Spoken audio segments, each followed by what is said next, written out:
Nat, huwag kang maingay ha. Baka lumipad yung ibon. Uy, tatay mo. Baka galing sa ilog. Oh, asan na ang ibon? Iingay mo kasi Nat eh.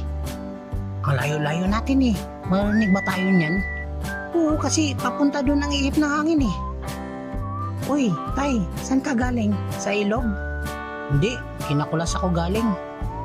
Nangihingi ng dahon ng malunggay at sinamahan ko na din ng talbos ng kamote. Ikaw, gala ka ng gala, wala ka bang assignment sa school? Meron po tay.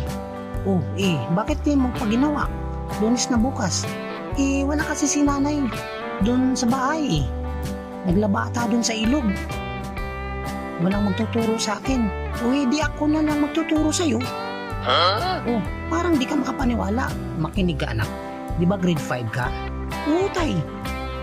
Alam mo anak, kabisado ko ang leksyon sa grade 5. Talaga tay?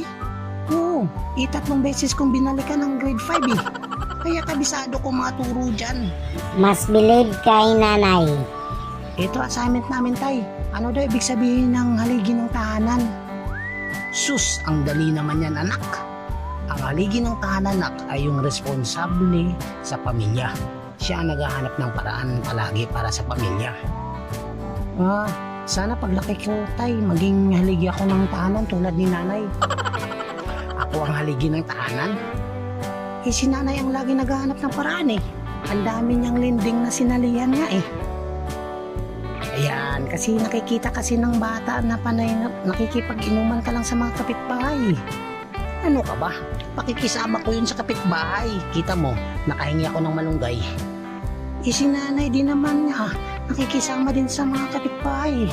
Wala pa nga siyang hilamos eh, nakikipag-chismisan na sa kapitbahay. Kaya nga lagi siyang iniimbitahan ng barangay eh. Galing mo talaga nay.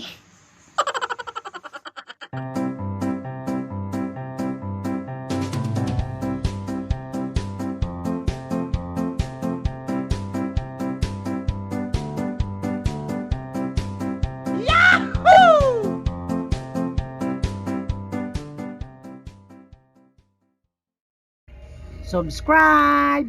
Subscribe naman kayo dyan para ganahan naman ang magbarkadang magkwento ng mga nakakatuwang karanasan namin.